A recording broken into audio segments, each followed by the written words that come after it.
let's get over with my part. Then you are, so then Dr. Smandichi's part, then finally. So you know, there's no class in this spring break week, right? So that's pretty much all we have. So anybody has any question about the syllabus? Very straightforward, right? So if you have any, even now if you have any issue, you can write to Dr. Smandichi or Dr. Janaki. Okay, everybody's fine with the syllabus. So in my part, just pick, you can discuss with me what kind of topic you want to write or make the presentation. So then you can discuss with me. It's nothing, right? 10 minutes presentation means maybe about 10 slides. Yeah. So that paper or 5 pages type. That's all. Okay, so then today I want to quickly go through this basic. You can see from both sides. So let's see. I think first I'll quickly go through this one. I don't think you need. So everybody familiar with the Ohm's law. So everywhere you have to use this one, right? So if you have a voltage difference between 2 points through a resistor, we know current flows in the direction of the high volt to low volt, right? So given by IR. So schematics, everybody familiar with this notation. So there are few things. So battery, resistor, ground, but there are ground is very tricky thing. So I think a lot of people still has issues when you talk about the ground.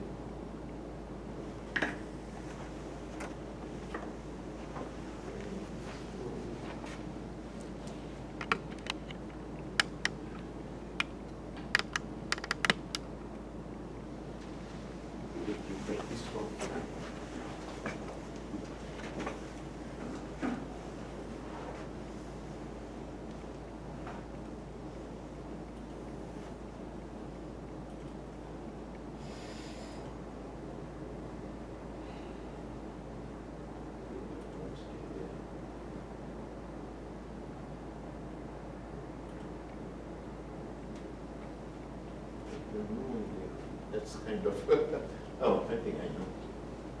This one.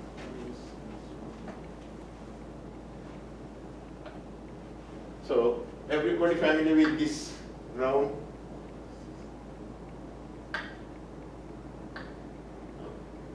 At the top, press the color at the top of the screen. Which one? At the top of the screen, press the color. Oh, here? No, in the middle. Perfect. Oh, yeah.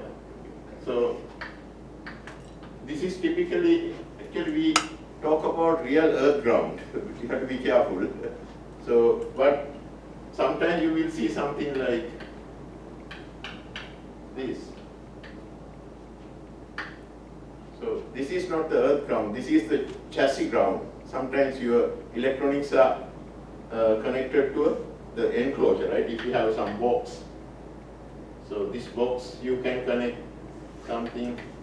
So that is, we call the chassis ground. These are two different things. So I'm going to talk about later. Then sometimes in electronic circuits we have something like this. We put arrow like this. This is also that common that circuit ground. So you will see these different ground symbols. So here I just put the earth ground here. We make sure that, so we'll show a lot of these things. Because unless you have these two in common grounds, they will be in two different potentials, right? So this is visually we assume to be 0, but this might not be 0. Then what happens? You will have current from here to here, right?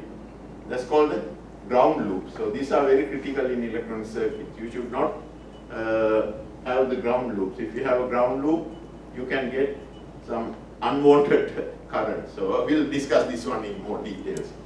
So here I only put the earth ground. So 1 second. Hello? Please, now I'm in the class.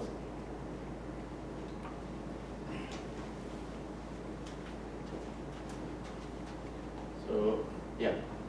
So, more details later. So then, parallel series circuits, everybody familiar?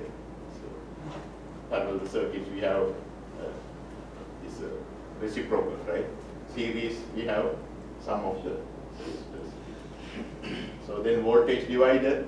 So if you need some voltage, if you need to get some fraction of this one, we have to use two resistors. So then we know how they are going to divide it, right? So V out, that's basically between this one and this ground. So that will be given by this voltage divided by this R1 plus R2 times this R2, right? So depending on this R1 and R2, you can get whatever the fraction from this total voltage, right? This typically we use something called the variable resistor, we call the potential divider, right? So with the potential divider, we can get whatever the voltage. Yeah, this is what that one, the potential divider. So if I had like 10 volts, this one, yeah, you can get from 0 to 10, right? So any volt in between. So then capacitors, we know we use capacitors for store charges, right? Then also we know capacitors can block DC current, right? So only capacitors allow high frequency, because for low frequency you have infinite impedance, 1 over omega C, right? So that means DC currents are blocked by capacitors. Only you have a current we call this transient current. So until it fully charged, right? When you turn on the circuit, it charges fully. So after that, current becomes 0, right? So but sometimes we need that kind of transient effect also, right? So but mostly we use in, so that's you can see from here. So if you start from T0, so the moment when you close the circuit, your V in output is 0, then it's going to gradually increase and it saturates, right? During that time, what happens to the current? It's going to 0. Current starts with high value and immediately goes to 0, right? That means current, this time is very small, like few seconds. So the currents last only for very few seconds. After that, no current for this DC voltage. But it's not true if you, that this depending on this RC time constant, right? So you can get, depending on your capacitance and this resistance, you can control your time constant.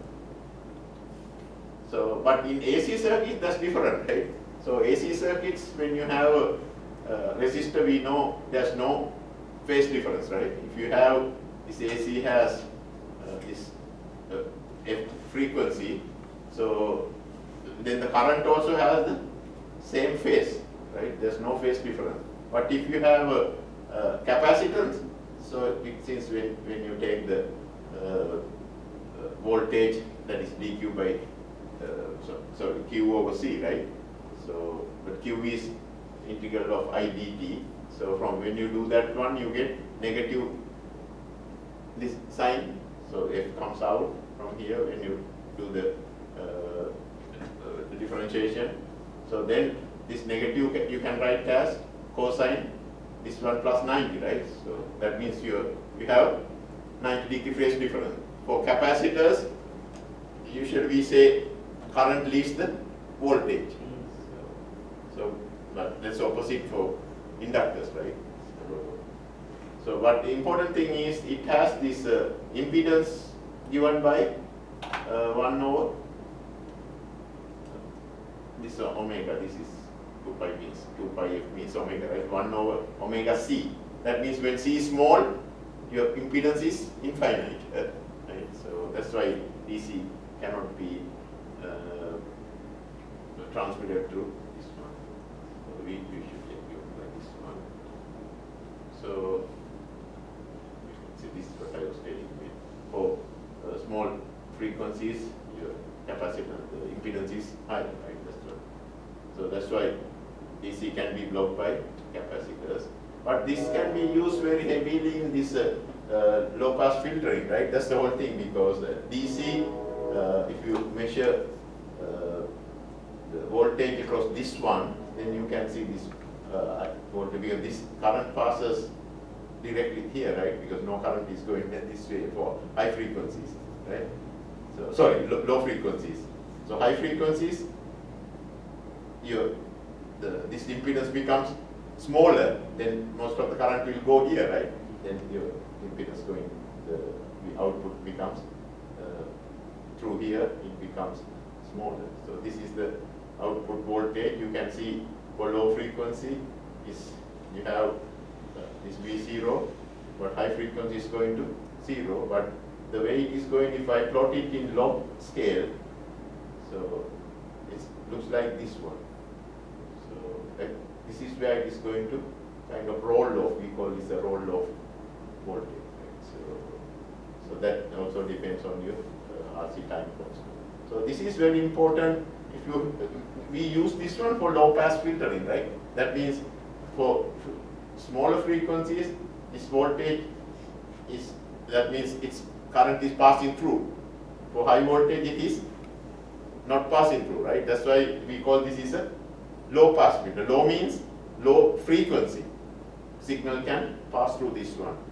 When you design the filter, it's very important to know this, something called this, the roll-off value. So this usually given by this decibels per octave or decibel per decade. Anybody familiar with these two words? Decade means when you increase by 10. So octave means you double it. So if you have something, so this you will see in any place. If you have any filter, so filter value is given by like 6 dB per octave or 6 dB by maybe some decibel per decade. So decade means, so typically your decibel is given by this 20 times log 10 is P1 over P2. So if this is increased by 10, so then this is given by, actually if this is power, this is usually 10, but amplitude is power square, right? So that means that square thing comes out, then this becomes 20 times log 10 is P1 over then amplitude over A1 over A2. P means P means proportional to amplitude square, right? That square log of that square comes as 2, right? That's why it's become 20. So that's why we have this 6 dB per octave means if you double this one, not 10 times. So if you, so this is dB, if I write as say 20 log, like, sorry, say A1 over A2, right? If this is increased by 10, so P2 is P2, P1, A, right? If it is 20, this should be amplitude. If this is 10, that should be power, right? So if I have 10, this A1 or A2 over A1. So if you increase by 10, that means 10 over 1, right? Or 100 over 10, right? So 10, that means 10 of 10 means 1, right? It's base 10. If this is 10, what is the log 10? 10 means 1, right? So that means this is 20 decibel per decade, right? So, but if you do per octave, that means this is 20 log A1 over A2 means double. So octave means if it is 1, it becomes 2. If it is 2, it becomes 4. Then what is the change? So that means this become 2, right? So log 10 2 is, if you get this is, can somebody has a calculator? Log 10 2, I think if you multiply this one, this is coming to very close to 6. So that's why we call this is 6 dB per, here it is there, 6 dB per octave or 20 dB per the decade. Decade means you 10 times, right? That's why you 2 comes out, 2 times that 20, sorry, 1 comes out, right? Yeah, because 10 means 1. 1 times this 20 is 20. But in this case, 2 log, with octave means double, right? So that means log, check this one, so then multiply by 20, you get exactly at this 6.01 or something. So that's why if you have filter, usually they tell you either 6 dB per octave or 20 dB per decade. If you put 2 of these filters, you have 12 dB per octave. If you have 3 in series, you get 18 dB per octave. So that's why if you look at any, like, just anybody has experience in lock-in amplifiers, you have a little bit there. If you look at that, you will see 6 dB per octave, 12, 18, then you can pick whatever you want. That means if you take 18 means you have 3 filters in series, that means it cuts down lot of signal noise. Not signal, noise. Please remember these numbers, 6 and 6, 12, 18. Yeah, so then inductors. So inductors is basically magnetic thing, right? It's not charges. So, but you can use something called the self-inductance and things like that to produce these voltages. But in this case, we know your voltage and current. So that is basically di over dt, right? So your voltage. So then I means dq over dt. So from there you can differentiate and get the value. If you do that one, you will find your output voltage is 90 degrees. In this case, your voltage leads the current. That means current lags by 90 degrees in an inductor. Resistor, both voltage and currents are in phase, right? So for conductor, your current leads voltage by 90 degrees. For inductor, your current lags voltage by 90 degrees. So then if you look at this one, you can see your impedance is given by not 1 over, it is omega times L. Remember, capacity 1 over omega C. This is what resistance, we had impedance as R. So capacitance as 1 over omega C. This one as just omega L. So that means when omega increases, your impedance increases. That means they cannot pass high frequency signals, right? But they can pass low frequency. That means you can use this one as high pass filters, right? So high frequency signals can be passed by this one. So that's what this is about. So, but most of the experiments we do here, we are not working at very high frequencies, right? That means for us, what is important is the low pass filtering. These are important if you are working on like communication, satellite signals and things like that. So, but for us, it's mostly. So here are some of the things. So you should understand what happens as a frequency. We know phase for this capacitor circuit initially 90 degrees, then it becomes minus 90. So this is 0.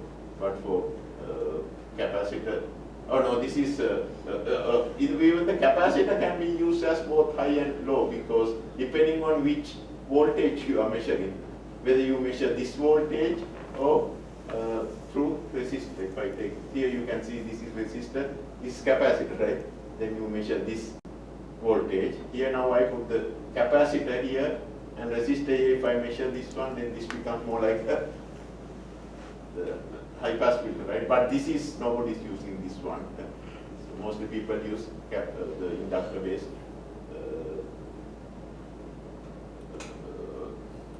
circuits. So I think these are some of the things again. So I'm going to talk mostly about these op amps, diodes, things like that. So color code. So everybody's familiar with this one. If I give you a resistor, you know how to read it if I don't have a multimeter. So typical resistor has these 3 digits, right? So sometimes it's useful to know this one has 1 band, then 2nd band, and the 3rd band. Then there's something for the tolerance. So first band gives you the number depending on that color. That color comes like this. So black is 0, brown 1, all the way, white is 9. We have some way to remember this one, some poems. So I remember this one by doing that way. So then if you take this one like first digit, typically that gives, suppose if this is according to this one, say red. So if this is red, so suppose this one red, so then you have brown, then you have black. This is brown. So the way you do this one is, the first one red means, you just look at this one, that is 2, right? Just write 2.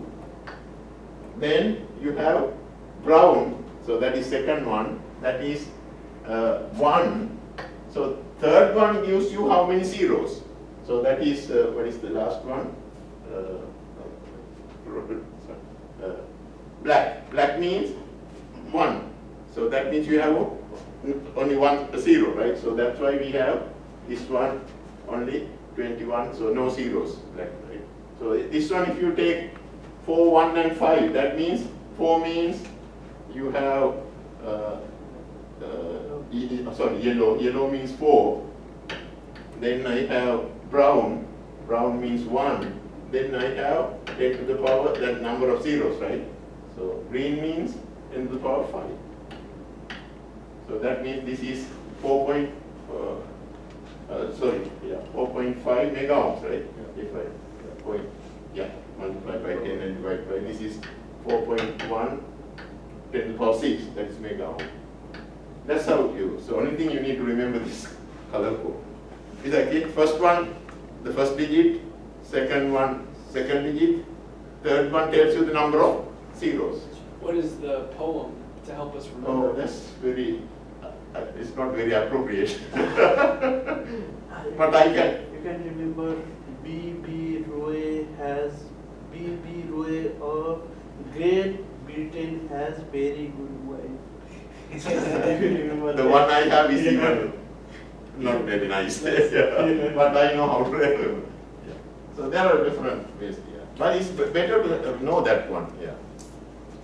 It goes in the order of the visible light, the Roy G-Biv. No, there's no any order. Yeah, yes, actually, you have the VQ over here. Yeah, this is the same order like the visible light. Yeah. So then we have you can remember from here to here with the VQ. Yeah. This is exactly the yeah. So after that we have these two.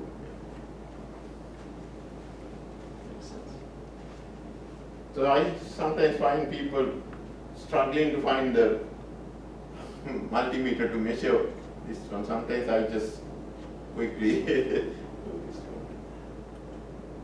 Okay, then a little bit about semiconductors. I think everything we need to talk about any device is all based on semiconductors, right? What's the reason? So semiconductors, they can be easily doped, right? So metals, they have all free electrons. So by adding any one or two electron doesn't make any difference, right? It's more like if you have ocean, if you put little bit of water, it doesn't make any difference. But semiconductors, they don't have many free electrons because they have something called the band gap, right? Only unallowed states. So only if you excite some electrons, they can make it to the something called the conduction band.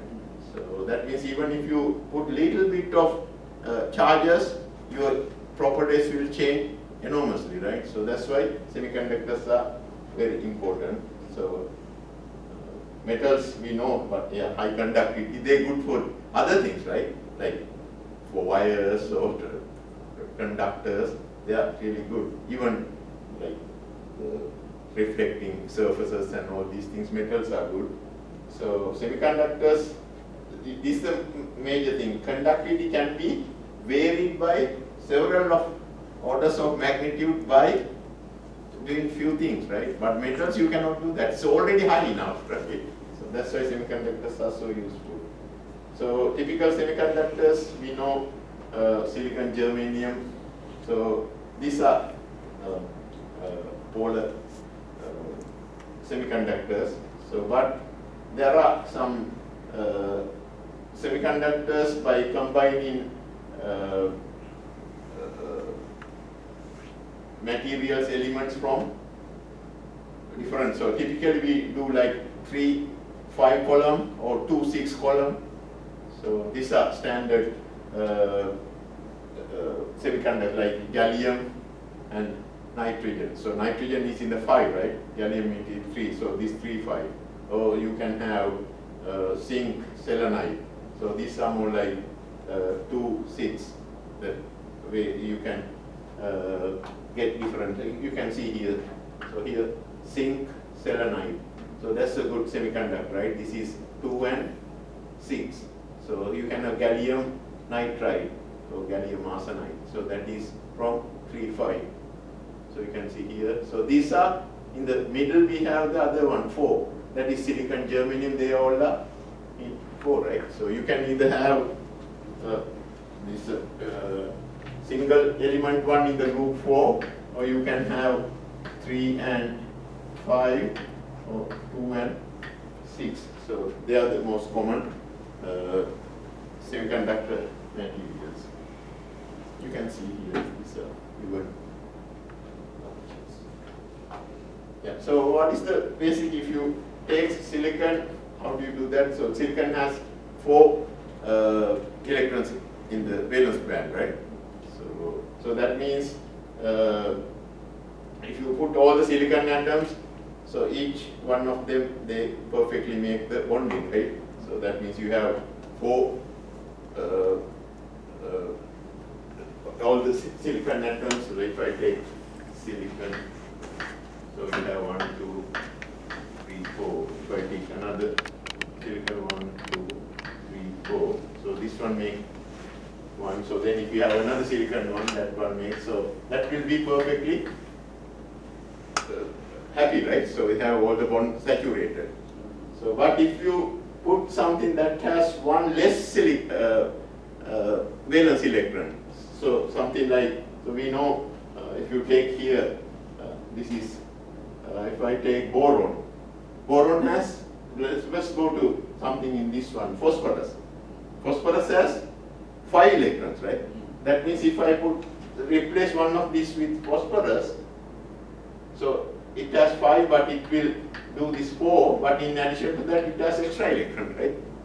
So that will be extra electron to the original semiconductor. That means we give one extra electron, so it becomes, we can say it is n-type though. So you put one extra electron. If you take boron, boron has only 3. That means if I put boron here, so it has only 3. That means one is coming from the silicon is not connected, right? So that means it is not filled. So we call this a hole. So it has missing one electron, right? So that's why hole is basically missing electron. We call this a positive charge. So you can think about something, rather than considering all the electrons with only one missing. So suppose if you have 1000 electrons, so then if you missing one, so you have to have 999, right? Rather than considering these 909 electrons, you can get the same results by considering that one missing electron. That's called the hole. So that's the whole idea. So let's quickly go through this one.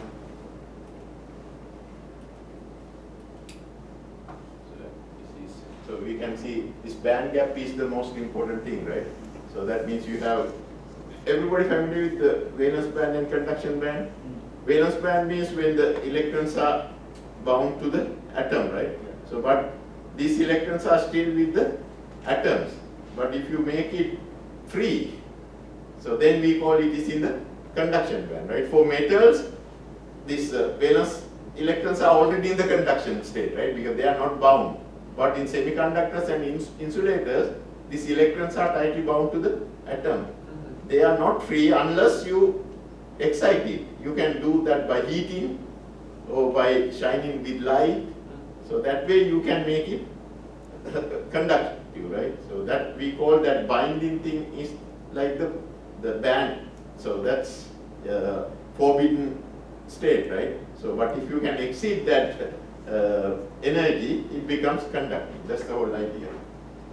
So that band gap, you can see, like silicon has about 1 electron volt band gap. That's little larger than germanium. Germanium has even smaller. So, but if you take gallium arsenide, they are little more band gap. But the important thing is silicon, germanium, both are we call the indirect band gap. Indirect band means if you look at the conduction and valence band, your minimum and maximum of these two are not at the same momentum. So that means you need to have extra momentum to conserve the energy. We call this a phonons, right? So they are not good for optical devices, so because they are not very efficient. But gallium arsenide is a direct band gap material, so that's really good for optical devices. So these are little bit here. So then if you read literature, you will find if you have like silicon, sometimes they call it like silicon plus plus or germanium plus plus. So or you can have like silicon minus minus. So or germanium minus minus. This means if you have this semiconductor very highly doped, like say if it is this say like this is another thing to understand. If I use boron, so we have one less electron, right? So that means actually this is more like receiving one electron. We call these are acceptors. So if you take phosphorus, that means it's more like giving electrons. We call they are donors. So if I draw the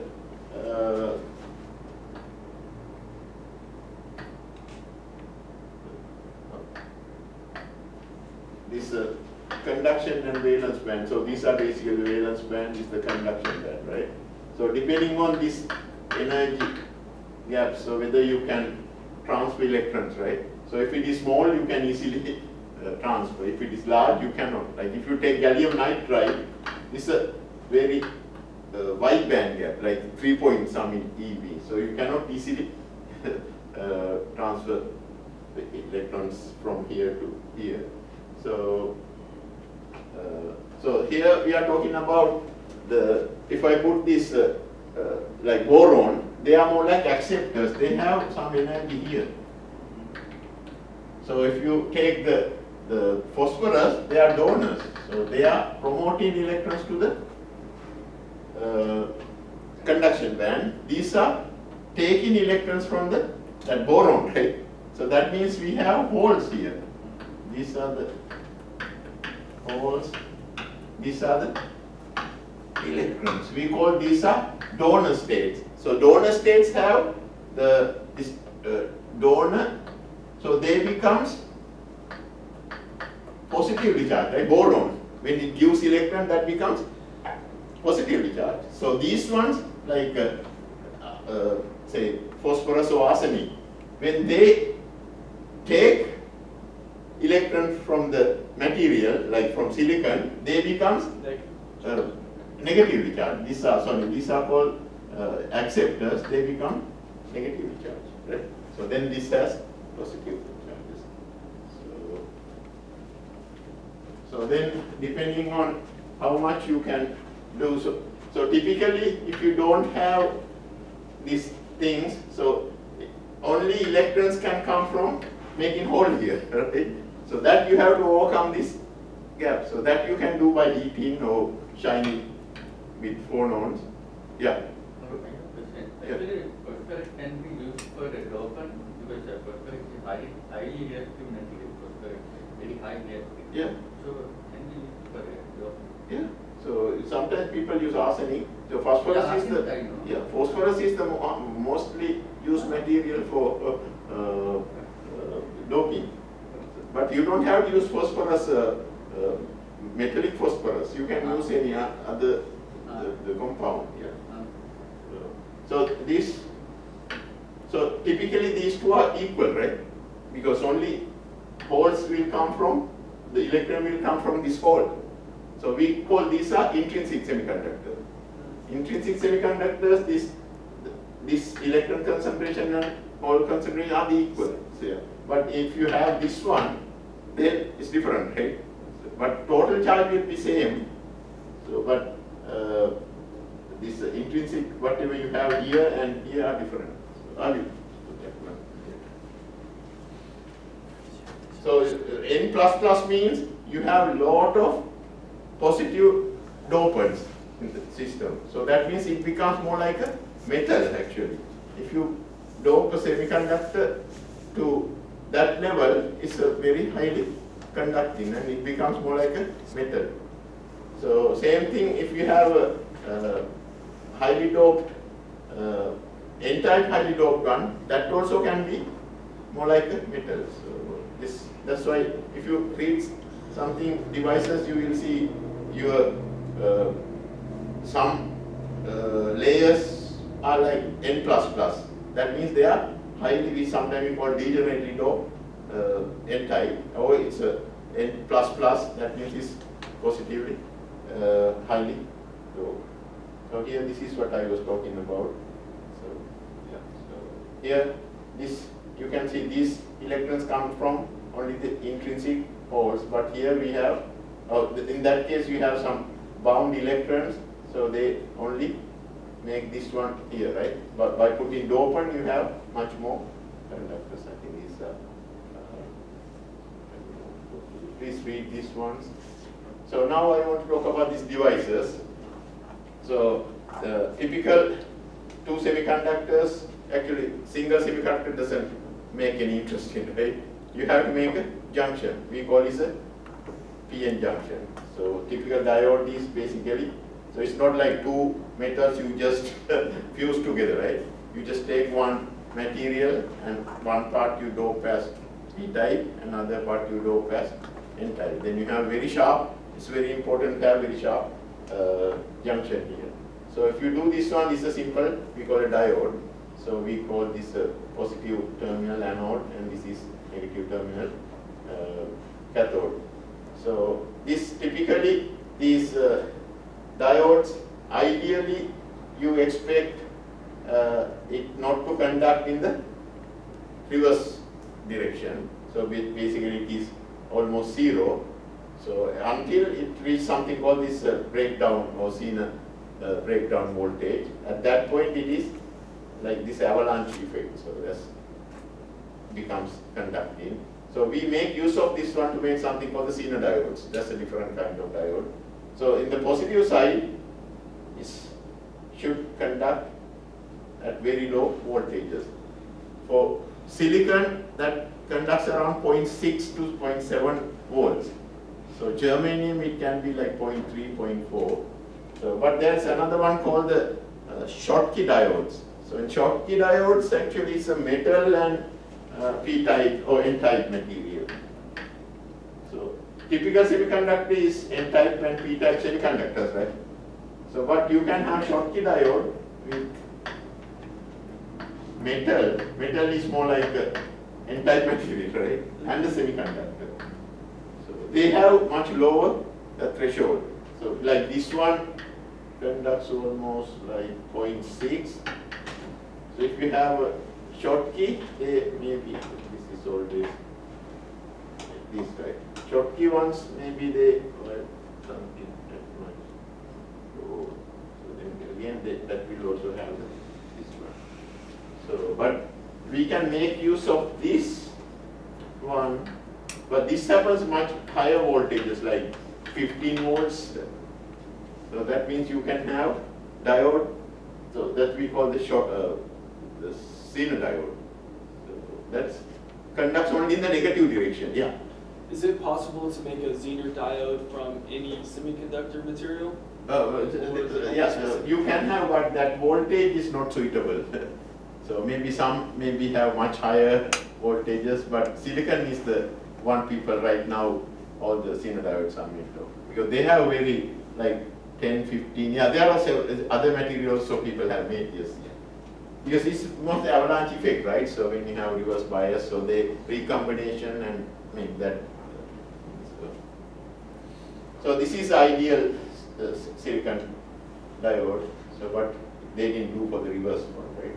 So it's 0.6.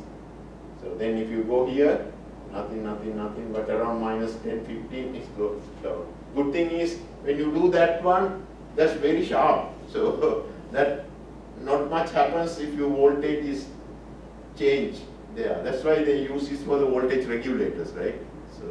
So that means that your voltage is highly regulated at that particular voltage.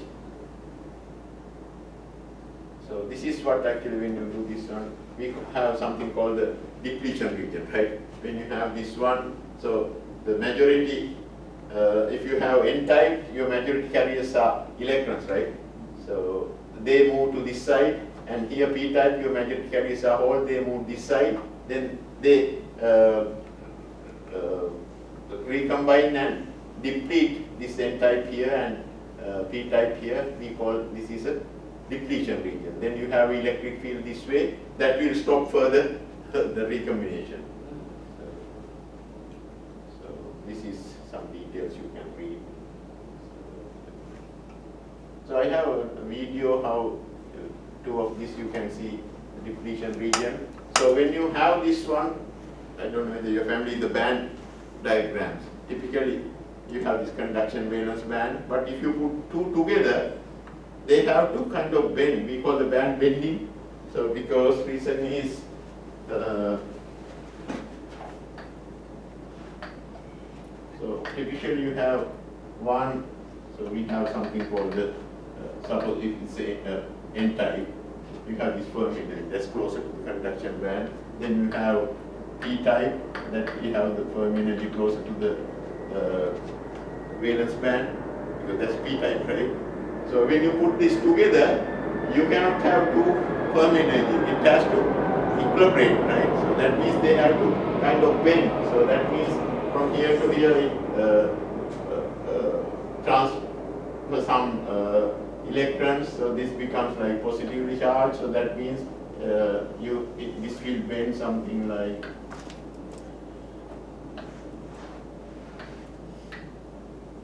this is negative. With this, yeah.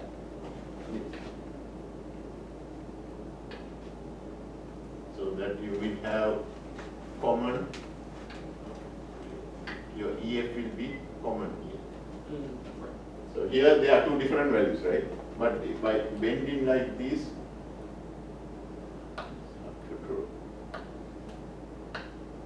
you can have one common EF. So this band bending happens when you put these two things together. So, but by applying voltage, you can make this depletion layer small or large. So that's what happens, so you can see in this, so in this video you can see this is the band, right? So if I increase this voltage, see, you can see this band is bending more and more in that direction. So that means it's become almost no, now in the other direction, you can see it's becoming almost flat. Okay? So that's how it is becoming more conducting and less conducting. You can see in the positive direction it's almost flat, right? But in the negative direction you will see, now there's no band bending, right? So, but if you go to the negative, you will see, yeah, here, negative, and you see this band is bending and this, your barrier becomes stronger. That way you don't have any current. That's why this reverse direction you don't have any current. Okay, so these are the things we talk about. So diode, everybody familiar with this one. So you can say this is the background. So typically this curve you can write in this fashion. Exponential this activation energy. This VD is your the voltage you have tried here. So this K is Boltzmann constant. So you can model this one using this equation. This very easy to derive. It's mostly generation and regeneration of charges. In solid state physics, if you take, so we derive all these equations. So you can see with temperature how the curve changes. So this is room temperature. Then if you go to high temperature, you can see that's because they can easily conduct, right? Low temperature, it takes longer time to higher energy because you don't have enough energy now, right? Your kVt is much lower. You can see how that one changes. So diodes are mostly used in rectifications, right? If you have a AC signal, if you put this one, what happens? Only in the, when it is positive, in that region we have the conduction, right? If we do below Zener breakdown, so it doesn't, if this is positive, it conducts. When it is negative, the flat region is zero, right? So that's how you get. But this is not really DC waveform. So, but we can also use this bridge configuration. That one, what happens with the positive side? It goes like this. It can go this way, right? Positive bias. Go here, then go here. Then this is positive. It comes here and come back. The current went this way, right? So now it is negative. What happens? If it is negative, it can go this way, right? Then again it goes this way. So then you can see how that one happens, right? Through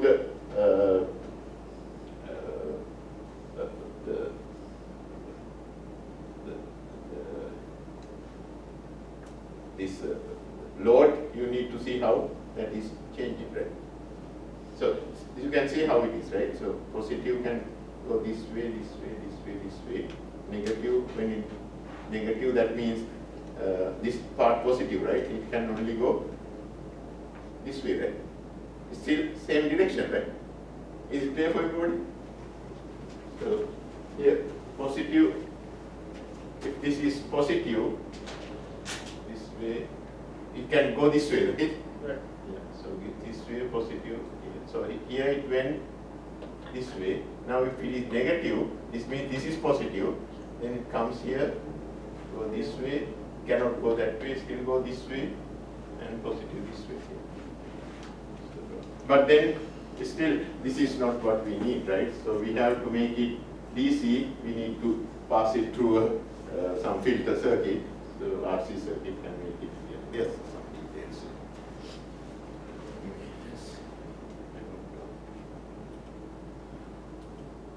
So then this is a Zener diode. So typical Zener diode symbol is this one. So the regular diode is just a line here, right? Zener diode have this one. Important thing is, so this is the voltage we are using. If you can use this one, so you can see here Zener diode. So for example, if I have this kind of sine wave, if I have sinusoid, what happens? So if it is in the positive side, so it can transmit only positive side, it can transmit that 0.6 volt, right? But in the negative side, so previous diode cannot conduct in the negative side, but sinusoid can conduct at that very large voltage. It can be 50 volt or something, right? So then again, if it becomes the positive side, if it is coming from here, it's a regular diode, so it can have very like 0.6, but in the opposite direction, it can have that high 15 volts. So that's how you see it. But if you put two of them together, so like this one, if I put two like this, so you can have that in both direction you can get that 12 or 15 volts. Right here is a 12 volt sinusoid. So in both direction you can have this one, right? Because here when it is 12 plus 12 can this way it can get only that 0.6, right? But here reverse bias, so you can have that 12 volts. So in the other direction also you can have, if it is negative, here you have this 0.7, but here you can have that 12, right? So that's why you have, actually this is sometimes we call poor man's square wave. So this is not really a square wave, but this, for some purpose this is good enough, right? If I give you this sine wave, you can make kind of square wave with this. You can pick actually, if you want different voltages, you can buy sinusoids rated for different voltages. One can be 12, one can be 6. 6 is too low, I think 20. Okay, so now transistors, everybody familiar with the transistor? That's basically two diodes, right? Back to back two diodes, NPN or PNP, right? So typically NPN they call not pointing in, so that is, so NPN is, the PNP is usually you have this arrow here, NPN you have arrow here, right? So basically what you have is, you have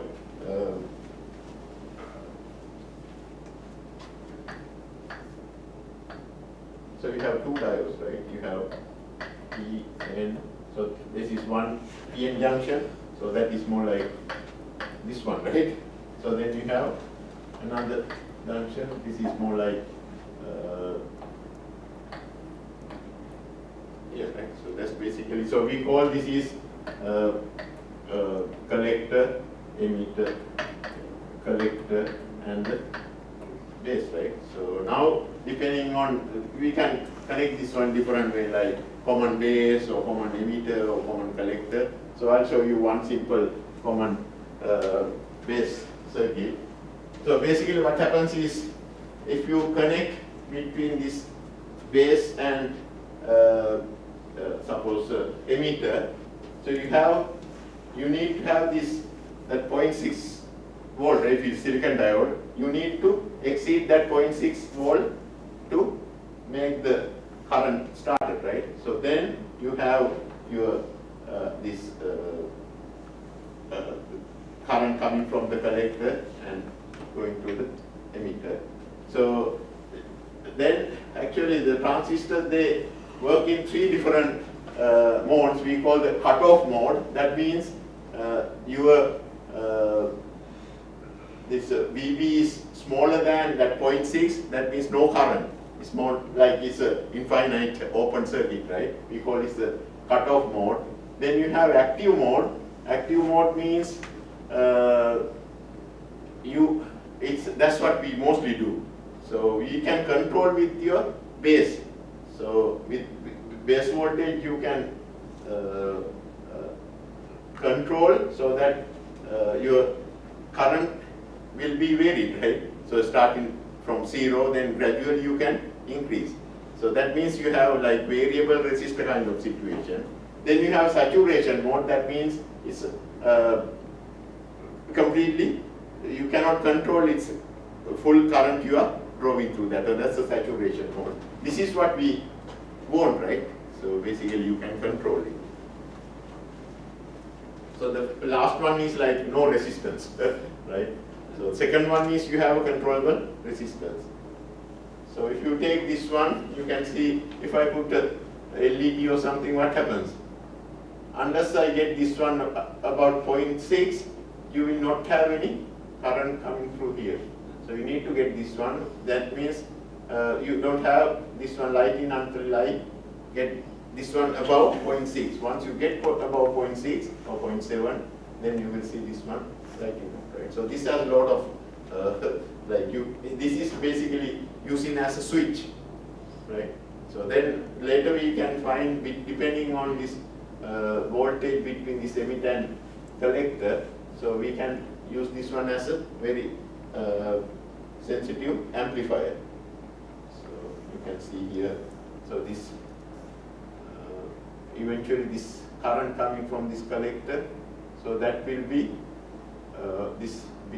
some amplification factor times your this current coming from the base. You can have some current coming here, so that will be amplified by this factor of beta. Beta can be even 200, right? That means you can draw huge current from here to here. That's you can use as a switch, you can use as a amplifier, and there are many other uses for the transistor.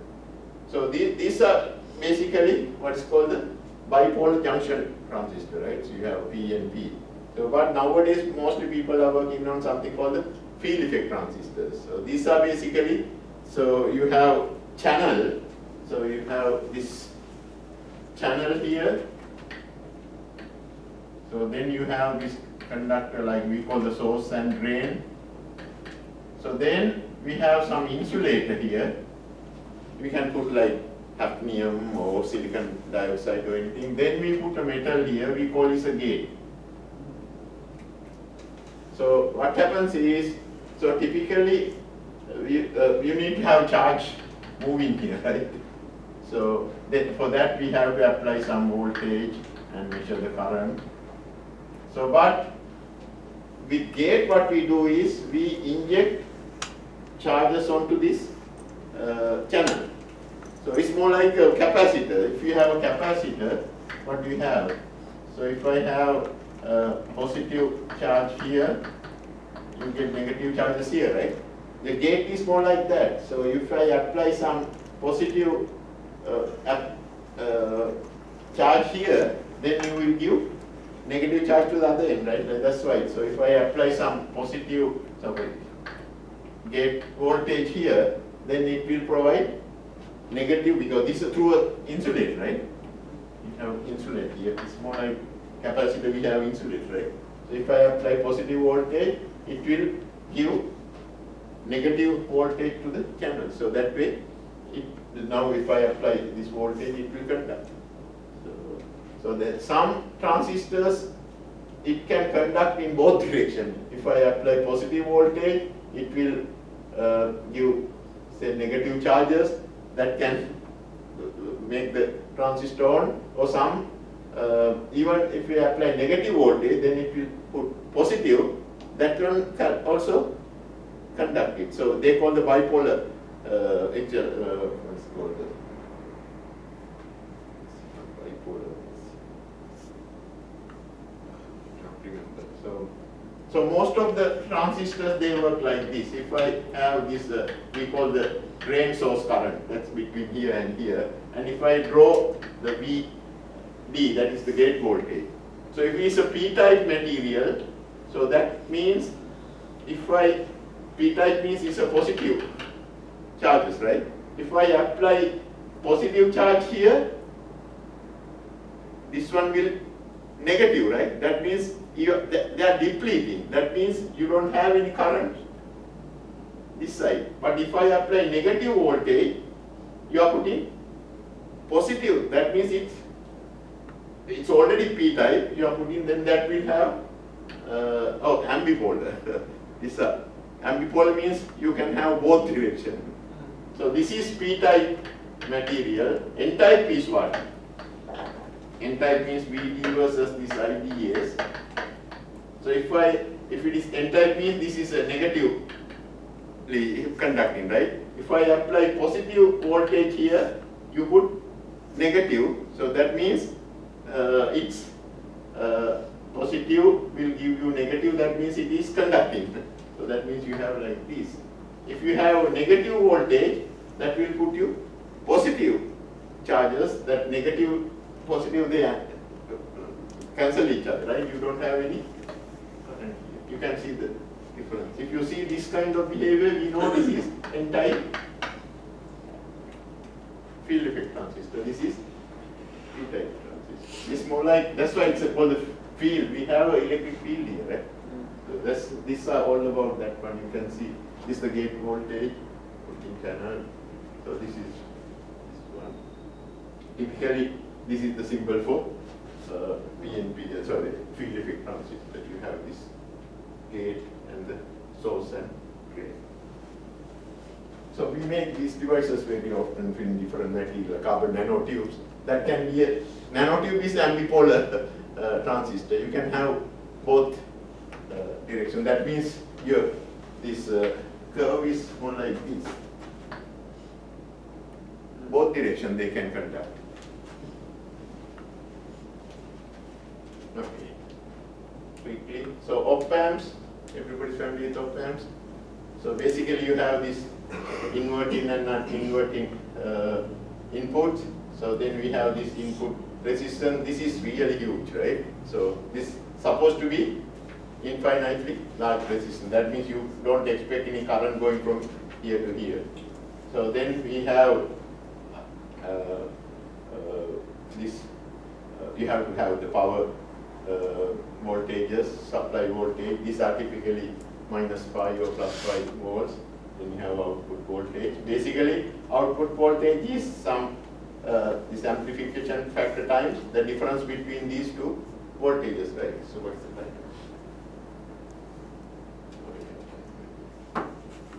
So until what time we have class?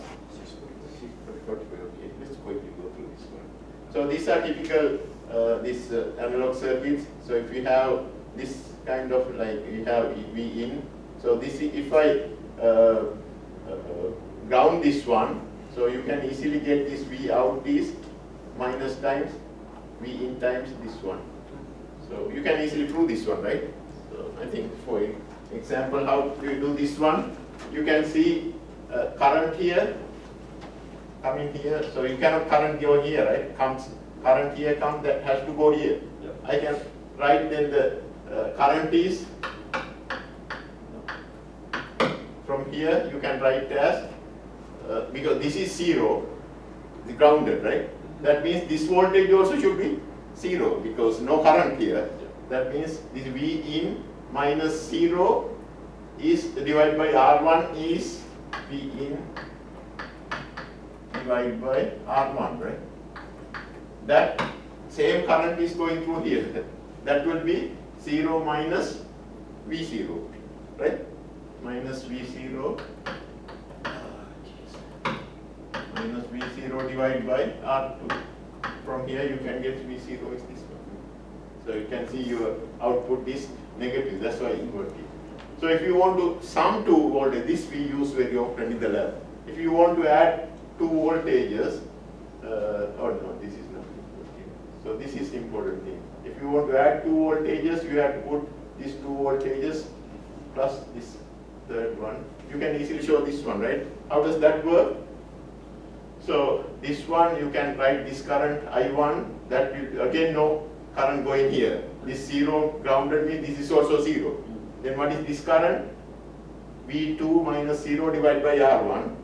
This current V0, that's the same voltage, V1 minus V1 over R1. That equals these two currents add and go here, right? So that current is V0 minus 0 divided by R3. So if you add these 3, you get this. You get this basically V1 plus V2. Can you do that one? Basically these two currents. So what is this current?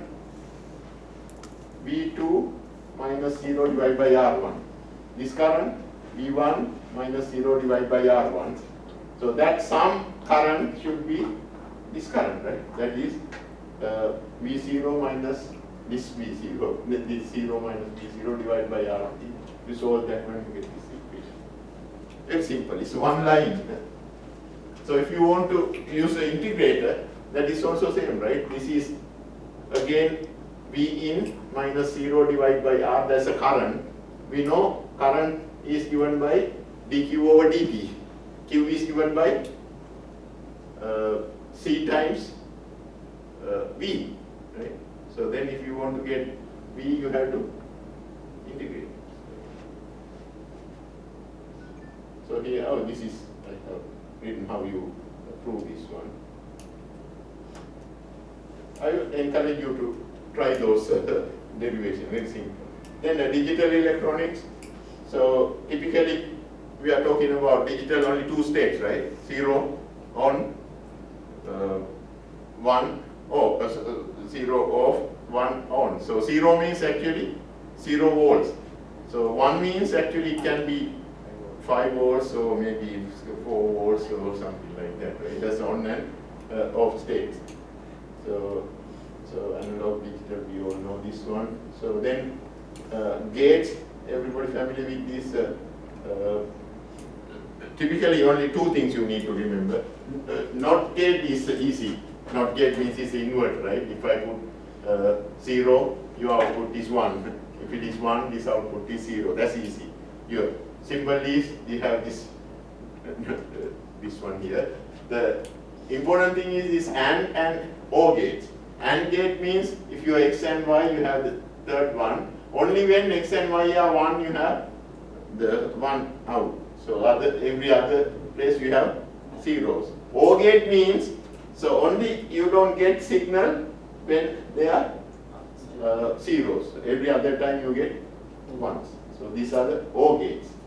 So then the reverse of this one we call the NAND, not AND. Or this one NOR, no AND. That means NAND gate means these are all ones, this is 0.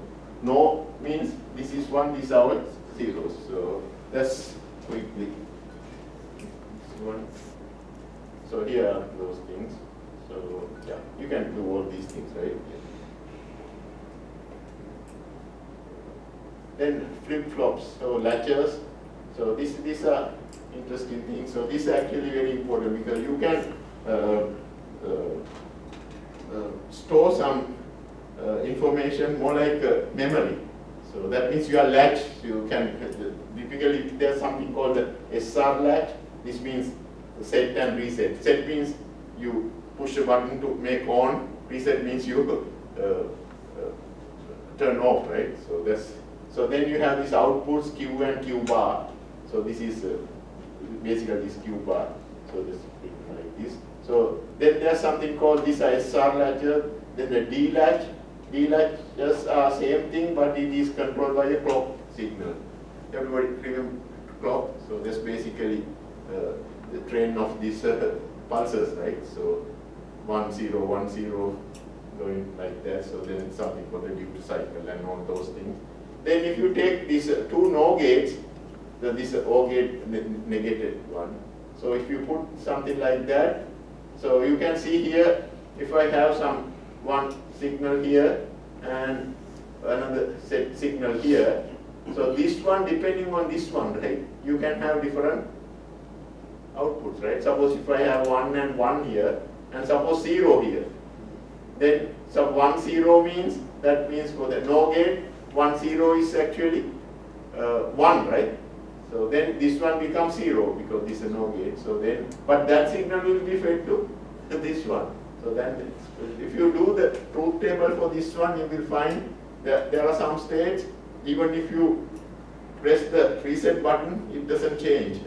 So that's, we call this a latching to that state. JK1 also, you can, this is typical, yeah, so this SR kind of thing, but can be controlled by a clock. So we call this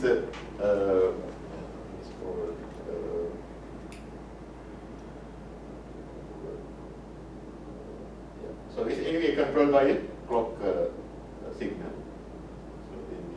So then important thing, relays we use very often in the lab.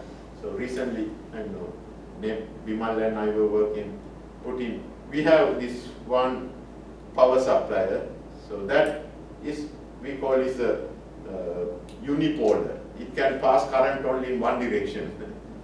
So that power supply is only say $2,000. If you want to buy a bipolar, that means current can be passed in both directions, that can be more than $10,000. So, but we bought that $1,000 one and we made a relay. Now we can easily control both directions. So thus relays are very important. Relays are basically, there are different kind of relays. There's a kind of something called the reed relays. It's more, old relays were like a mercury filled tube, right? When it is turning like this, mercury makes the conduction and make it conduct. In other way it becomes this kind of relays. But nowadays everything is electromagnetic relays. Basically what happens is you have this electromagnet, so with the inductor here. So if I pass a current, so that becomes magnetized, right? So that means suppose these are my initial the connections. Suppose we apply to 12 volts, so it's going in this direction, right? Going this way and going this way, coming here. So that means through the motor it's going this way. So now if I pass a current here, what happens? This becomes magnetized. Suppose in this case, when it becomes magnetized, probably this is already magnetized state. That's why it is attractor, right? If I cut the current, so it demagnetized, then it will make connection between these two, right? So now how is the current going? So it's coming here, going like this, then it has to go opposite direction and come here, right? So that means motor goes opposite direction. But we have to use like two different, these are called actually DP, DT. This means double pole, double throw. So we have this polarity, two poles, also double throw, twice 6. So there are some double pole, single throw and different kind of things. Yeah. I will give you exercise for you to try, so how to, but in our case we wanted to control it with a digital pulse, with the computer, just pass, so that this is what we were controlling from the digital signal. So that you can make it positive, negative, right? Put 0 and 1 signals to make it work. So, yeah. These are very important things.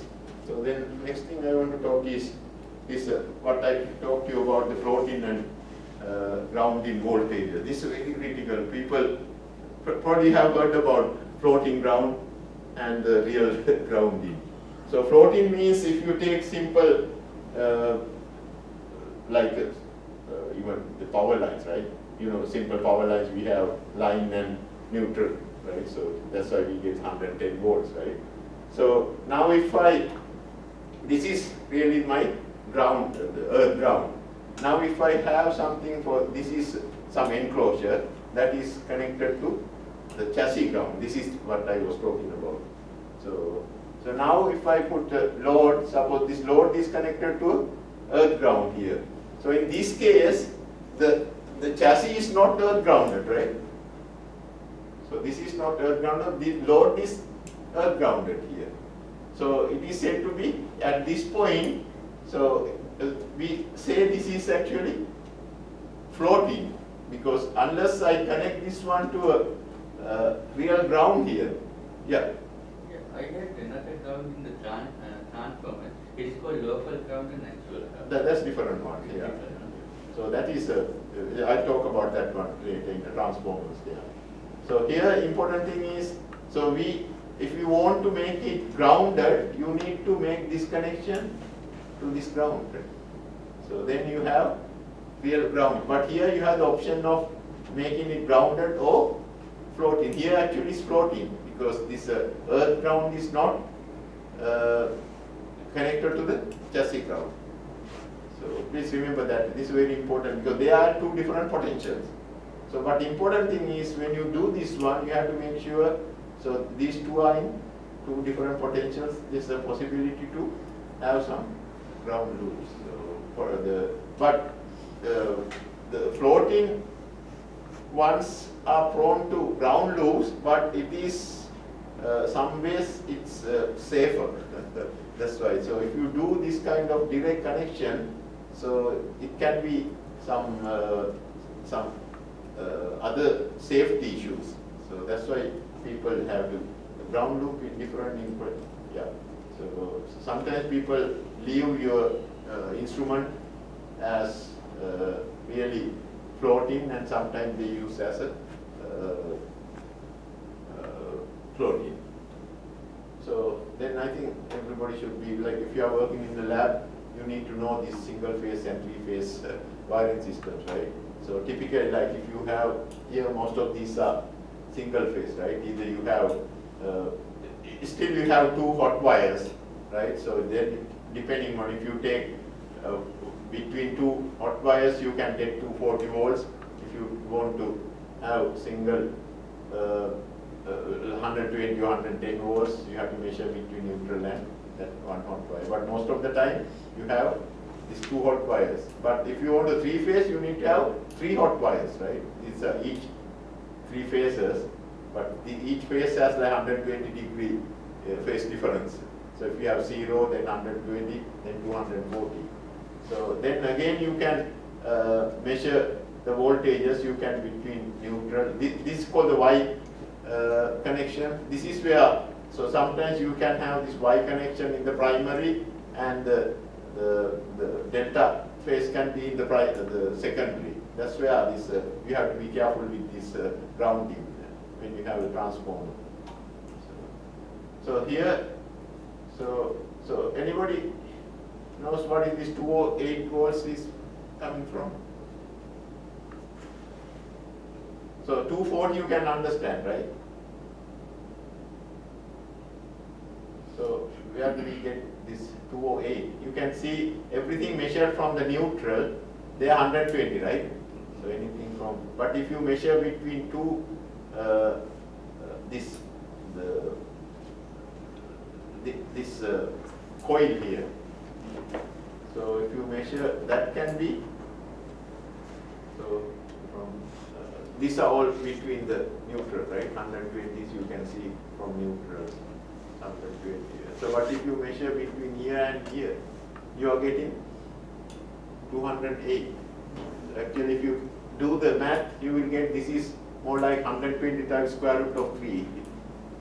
You can see plugs, they are marked as 208 volts, right? That is basically, that's the 120 is between neutral and the live wire, right? So, but if you measure between the two these wires, like here and here, they are actually, you can calculate that by using the AC circuitry. That voltage comes like this 120 times square root of 3.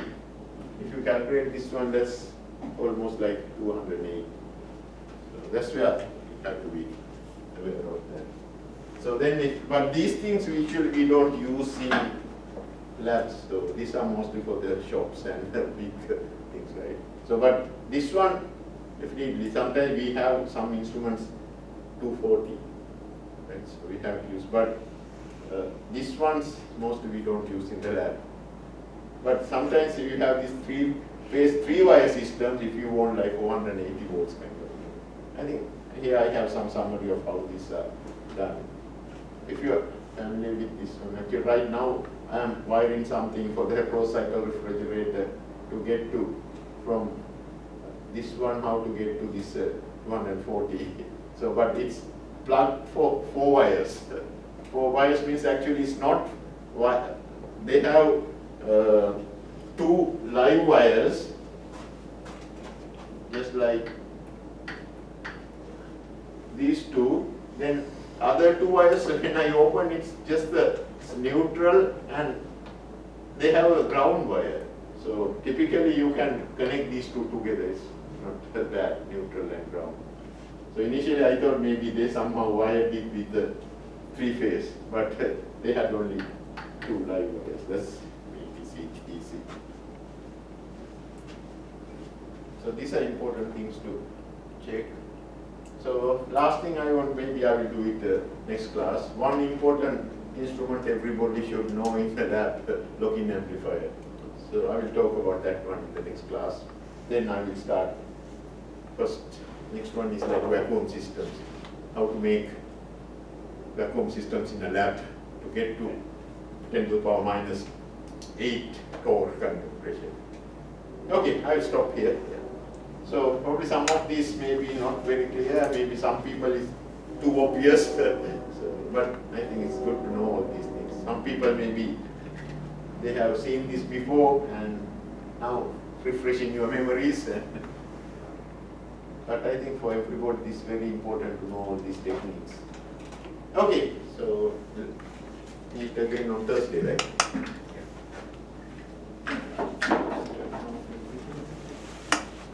Dr. Gamini, Yeah. do you know when the qualifying exams are? Yeah, so I talked to Jan, so she said not this weekend, so maybe the following, because we need to have 2 weeks, right? So would it be on like January 28th? It's something like that, yeah. So she hasn't sent me still the definite date, so I will talk to her tomorrow and send email by Okay. before tomorrow, or before Friday, yeah. Okay. Yeah. Next week is Yeah. 20. Do you think they'll actually get access to this Blackboard? So that way I Oh, can yeah, yeah, look yeah. at the PowerPoint. Sure, and sure, stuff? yeah, yeah. Following the format of last semester? Yeah. It should be. I was thinking, since the 650 class I did Yeah. previously, Yeah. I already have. We had like the first. I know, yes, yeah, Yeah. computation, right, So yeah. just do the first. Yes, yes, yeah, section yes, of yes, lectures. yes, Follow the yeah, format yes, of last yes, semester. yes, yes, semester yeah. and So this will definitely help you, right, in the lab, yeah. like This is that, definitely yeah. just one Semester. class. Next week we get back to Yes, Yeah, yeah. to the 21st. solid state. Get back to Yeah. it. I thought that was helpful. Yeah, I think that's a good idea. Even otherwise, I can email you all these lectures. Okay. That's also fine, yeah. Go to August of 2026. Yeah, yeah, yeah.